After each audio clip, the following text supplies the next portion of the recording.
Alrighty, it's that time of the year. Asian pear season. They're looking good. This is Chojuro, and it's absolutely loaded this year, which is kind of strange because we had such a really cold, wet spring that lasted, well, and frost that lasted far longer than usual. And let's see, I'm starting to see some on the ground, which is good. And how do you know they're done? Steven from Skill Cult says you turn them over and you sniff the butt. So yeah, this one smells pretty good. Well, I don't want that particular one. It's been on the ground and we've got dogs. So I was kind of eyeing this one. Another way to tell would be to lift it up a little bit, and if it snaps off cleanly, that means it's done. That one's probably not done. This one looks a little too green. But I'm probably gonna get a ladder out, I think, because some of the ones up here look like they're getting pretty close. And I've started to see the dogs like, whoops. I've started to see them start to pull pears off of the Bartlett pear back there. Yeah, these are looking pretty good. Looks like the pest damage is not too bad. I did the same thing I did last year, which is I hung some a little container with holes in it, and it's got a mixture of 50% molasses, 50% water, and supposedly the coddling moth and some other things will kind of get in there and then drown.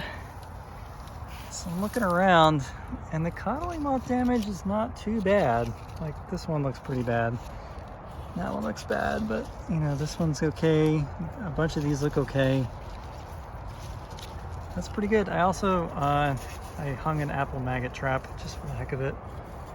Yeah, that one looks like it's damaged, but these look okay. Not too bad. I don't know. The pear damage seems like it's not been too bad this year. Could be because of the frost. Could be because we hung some traps.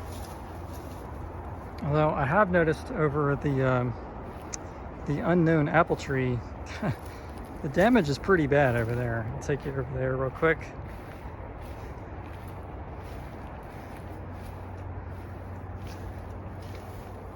I am not entirely sure what these apples are.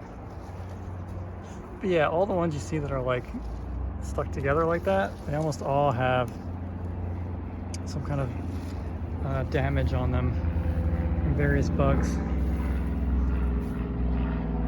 Looks like the wasps are investigating. Yeah, there's a lot of them.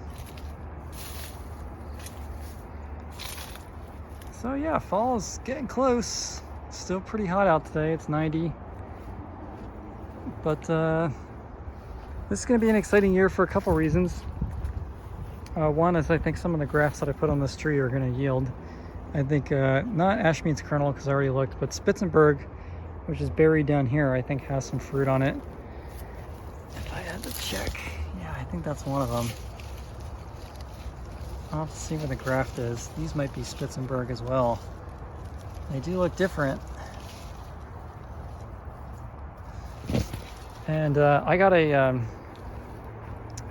cider press this year off of Craigslist. So yeah, I found a guy that also had a bunch of trees, but he said he just wasn't interested in doing it anymore.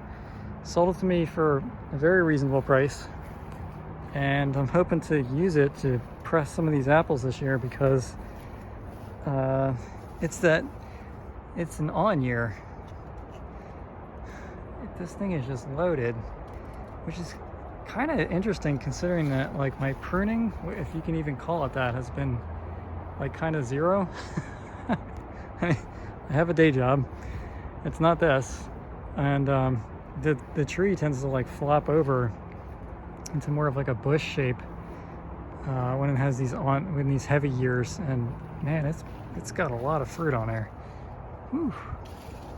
And over here somewhere I grafted Newtown Pippin, so hopefully some of those took. And I think the Bartlett pears are pretty much done. I was reading that as soon as these are sized up, which is probably like, say, this one, you can pull it and let it ripen indoors, because pears are weird and they ripen from the inside out, unlike other fruit, which ripens in a different way, outside in, I guess. So with pears, by the time they look like they're ripe, they're overripe, which is really weird. I kind of wonder why people bred these pears to do this. I'd imagine it's some kind of trait that they selected for a long time ago. There must have been some advantage to having this particular behavior. Like maybe you could store them in a cold storage for a long time and then just like keep taking them out in batches. I don't know. It's probably what was selected for. But anyway, fruit season's going. I'm gonna have Chojuro and Bartlett pretty soon to process, and then Seuri, which is behind Chojuro, should be second, and then I think Korean Giant is the last. And Fuji over there, it definitely has some fruit on there, but not a lot, is before this unknown apple, and Bosch I think is somewhere in between. So 1, 2, 3, 4, 5, 6, 7 trees that'll be picked pretty soon. So it's boom or bust with the fruit trees. You know, you get a pretty short window to pick like 25, 30, 50 pounds of fruit. It's a lot. So I'm hoping the press will kind of like allow me to go through a lot more of it this year, and then I can save some more instead of just letting it drop or selling it or other stuff. I mean, selling it's great and all, but it is a lot of hassle. So, I mean, I would like to use as much as I can because, you know, inflation is happening. I mean, it's always happening, but this year is way worse than usual. And stuff's getting expensive, so I'm hoping to make applesauce because I'm running low on that. I want to make apple cider, which I haven't really done before. I might make apple vinegar with the cores, and I don't know, I might make some fruit leather, but that doesn't tend to be super popular because, I don't know, it sticks to your teeth. Anyway, I'm rambling, so say hi to Iris. Hi, Iris, and I'll see you next time.